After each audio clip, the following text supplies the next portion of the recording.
Ladies and gentlemen, allow me to welcome you to the Eoff Ranch. Hey, 38 times now she's been home to the National Championship Chuckwagon Races. It's about the show. I mean, it always has been here. And there's not a better feeling than being able to get out there and perform. I can tell everybody all over the world about this.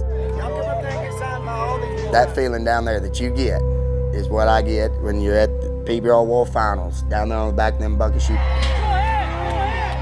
I mean, this is the largest equine event in the world. I could see it getting to be something in the history books, like Cheyenne Frontier Days or the Prescott Rodeo or Pendleton Rodeo, one of those big things.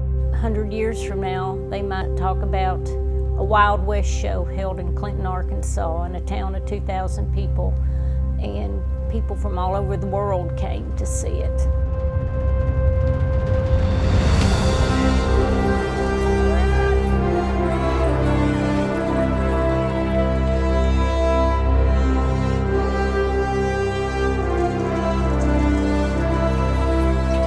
I'm going to say this morning that we're at the bottom side of 6,000 horses and mules that's checked into the Eoff Ranch.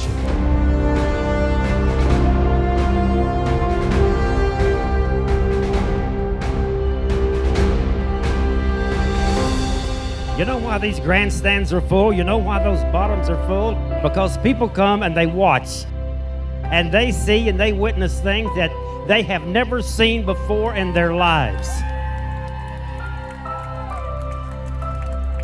They go home and they tell their family and they tell their friends, and this is what happens.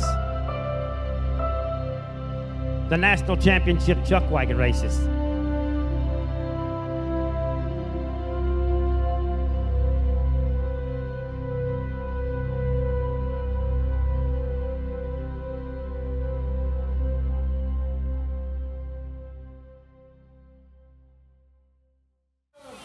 Horsepower.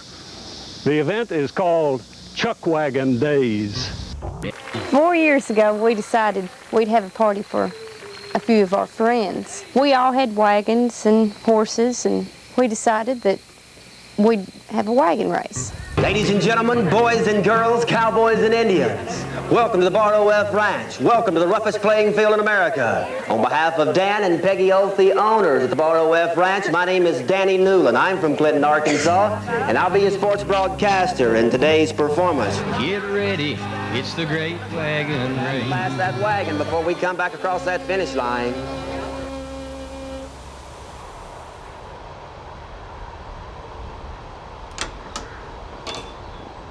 I think my parents have always known that they were doing something bigger than what they were actually doing at the time when it was smaller. It would be really easy for my dad to shut his gates and just sit on his back porch and enjoy everything that he has. But he wants to share it with people.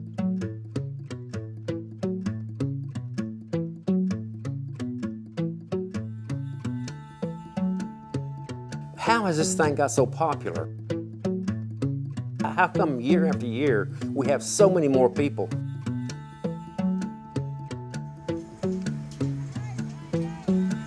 I'm not for certain, but I think it has a lot to do with production. Dan Eoff knows what good production is. Well, he's as much an entertainer as he is a rancher, and he understands what it takes to keep you on the edge of your seat. That's the thing with him, he's just always thinking about something new. He's like, what can we do this year? Hey, let's put on some bucking bulls just right out in the wide open this year. That's this year's. Clinton, Arkansas, y'all ready to have a little fun on a Thursday? Let me hear you out there.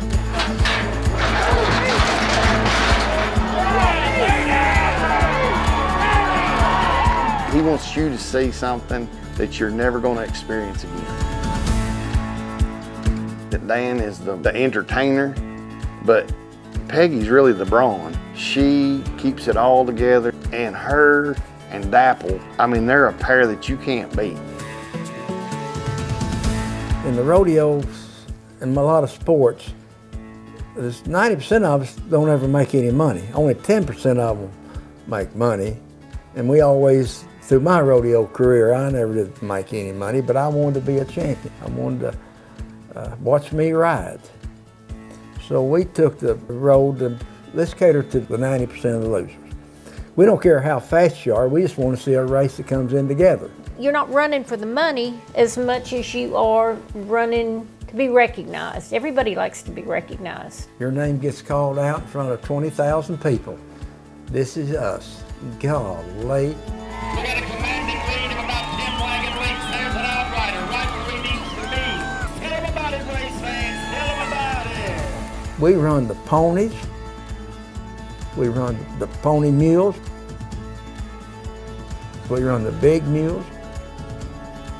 We run the buckboards. We run the classic. We've got 5 divisions. Take the classic division. It's 3 days of racing, Friday, Saturday, and Sunday. There will be 10 heats with 4 wagons in each heat. If you come in on Friday and you're the fastest time that day, I mean, you blow them off the track.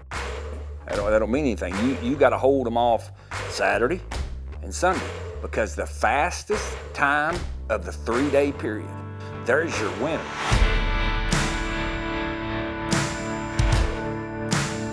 Classic wagons. They are the wagons that people use to settle this country of ours. They are not necessarily a wagon built for racing. You're taking something that hasn't been used in 150 years, and we find people that somehow want to race something that hasn't been used very much in 150 years. When we went to the Classic, we wanted to make it look like the real wagon. And a chuck wagon is just a farm wagon. It's a farm wagon with a chuck box on it.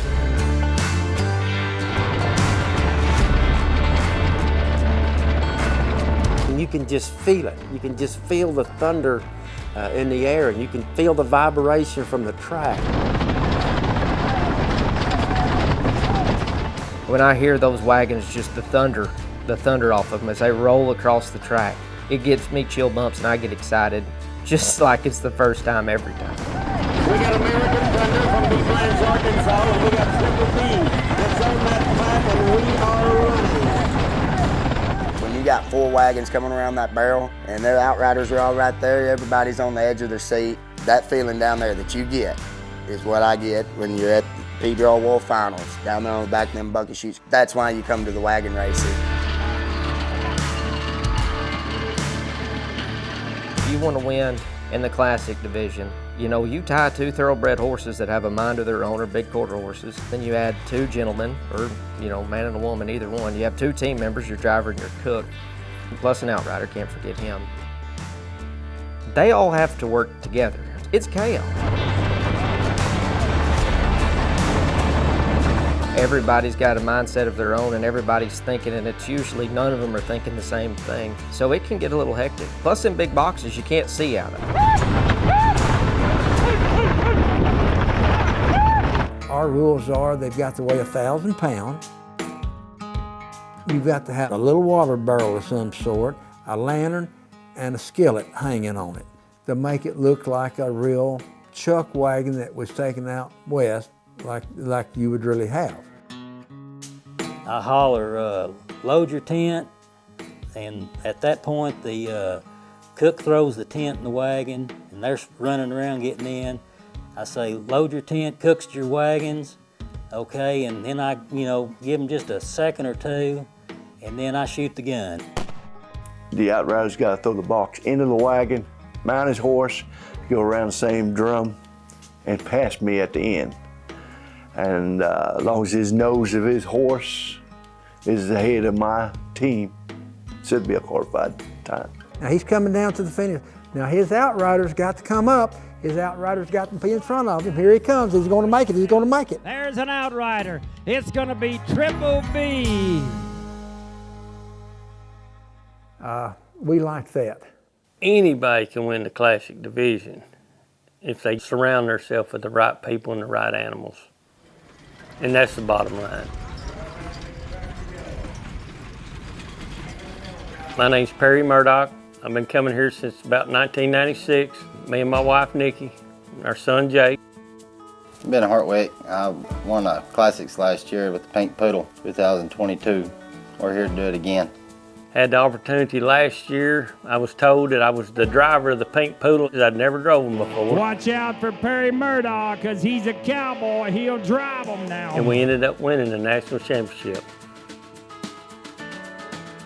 We're back in 2023 to run with a vengeance, and we got a bullseye on our back, and they're coming for us, and we're ready for them. Perry Murdoch and Ben Hartwick, they are definitely the Pink Poodle, and it fits them perfect. I mean, they're the reigning champs right now, and I hope I give them a run for their money this year.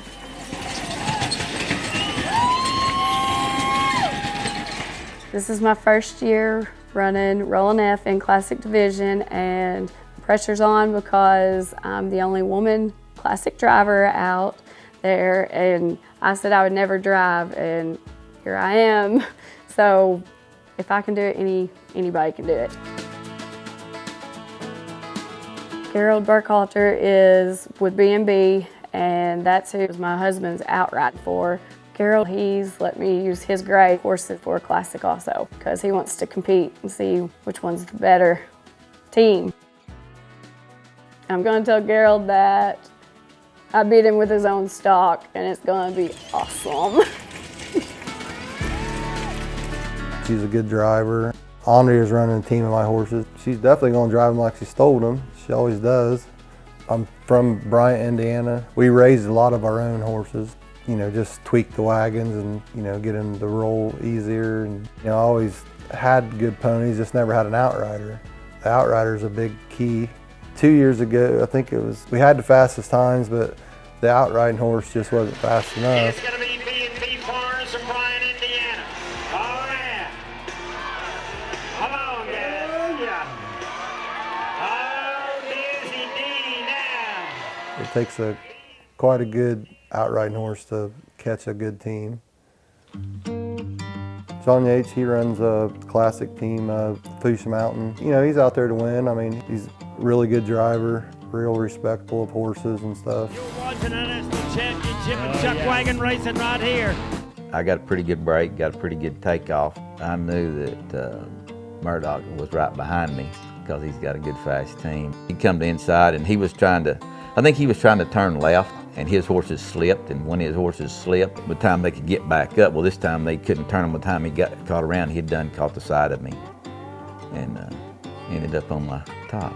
No horses actually got damaged or anything, and we nailed a few, straightened a few boards, and nailed a few new boards on the wagon, and was back the next day.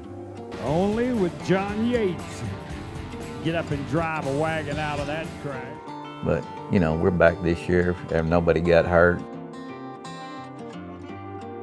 Mr. Dizzy and I have been friends a long time, so yeah, we go at each other pretty hard.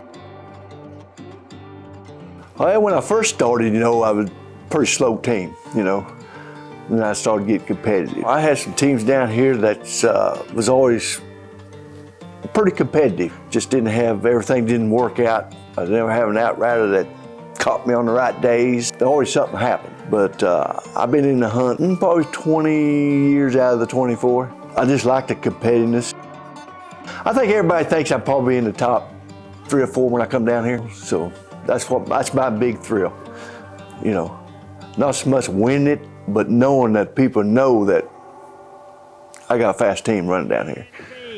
As we come to that finish line, oh man, Dizzy, it's the Dizzy D.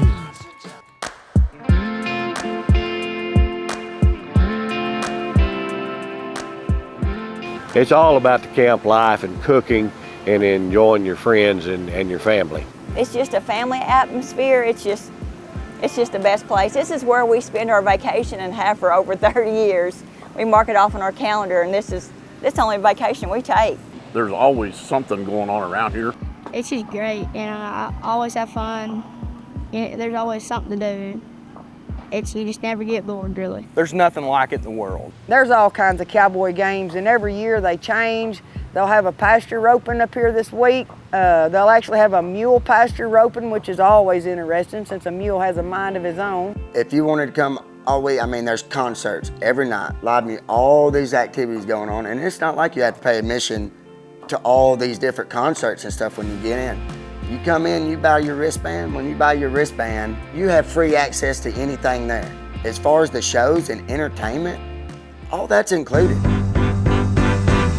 Okay, so Thursday evening we're having a new event. Chase Outlaw, who's a PBR bull rider, has always dreamed of bucking bulls in a pasture. I've been coming here for 26 years now, and I've rode bulls my whole life, and ever since I was about 12, 15 years old, out there on that track with a Bronc fan, and I said, man, all these people here, I said, can you imagine a bull riding right here? I mean, when you got guys like Cord McCoy and Chase Outlaw and Andy Stewart announcing, I mean, I think this thing Thursday night's got to be big, and I think it's gonna be one of those things that you're gonna see again at the National Championship Chuckwagon Race. I think it's gonna get bigger and bigger and bigger because of the people that's behind it. There will be very little barrier between the bulls and the people down there watching it. It's gonna be fun. I don't know much about it. They're supposed to have somewhat of a little bit of a pen out there. From what I've heard, it's just pretty much a PVC pipe coming around, or a rope that makes an arena. Right out in the middle of the ranch.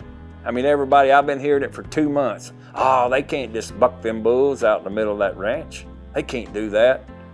They can on the bar F. We've got thousands of cowboys here. Surely we can kind of line the edge and we can buck them just right out in the middle. I'm hoping it goes good, but I don't know. Just from the rodeos I've been at, I'm just hoping the bulls don't go through the rope or through the fence and be out in amongst the crowd. So it's the first time, so it's going to be interesting. It's going to be interesting to see. Let's buck some bulls and let's see what happens.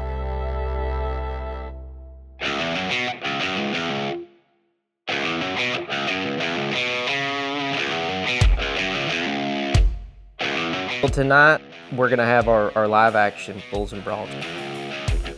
We'll have a first go around. You get to see all the cowboys. Then we'll sell a Calcutta. And what it does is it gives the people in the crowd a chance to participate. That's all a Calcutta is. You know, we sell the cowboys at auction. Highest bidder gets the cowboy. Whoever wins the event, well, you know, they get the money.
The Bronx Bulls Calcutta.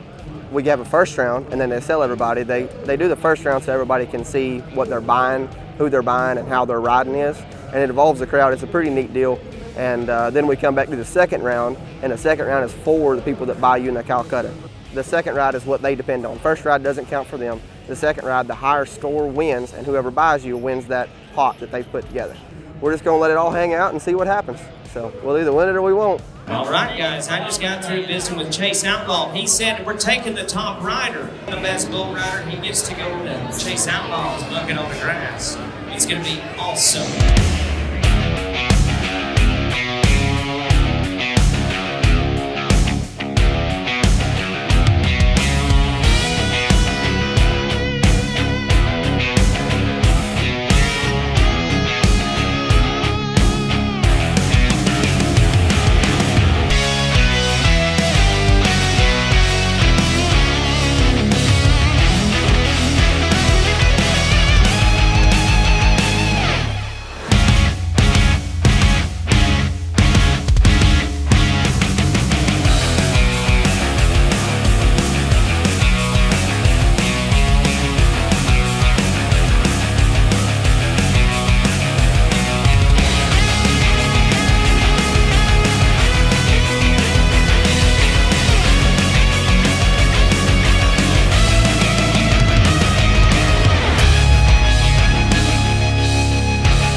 I'm Brandon Roper. I was 76 in the first round and 85 in the second round. I ended up being the Chuckwagon champion this year. I love coming up here every year watching the Chuckwagon races. It's the largest equine event in the world, you know, so just to get to say you're part of it and you got to see it, it's a dream come true, really. Well, ladies and gentlemen, hello and welcome to the very unique, one-of-a-kind Chase Outlaws Chuck and Buck. I'm just hoping the bulls don't go through the rope or through the fence and be out in amongst the crowds. There we go. There's what you wanted to see. Now we got us a hell of a mess. You're not going to remember the winning team, but you'll remember the best wreck there is. It is Dizzy D making a move, but circle wide, Dizzy D and J-Bar Ed. He was pulling to the left. Heads up. Yes, paramedics, we need you. Paramedics, yes, we need you. We had a little problem there at the end, and the one horse is done for the weekend, but I got to back up.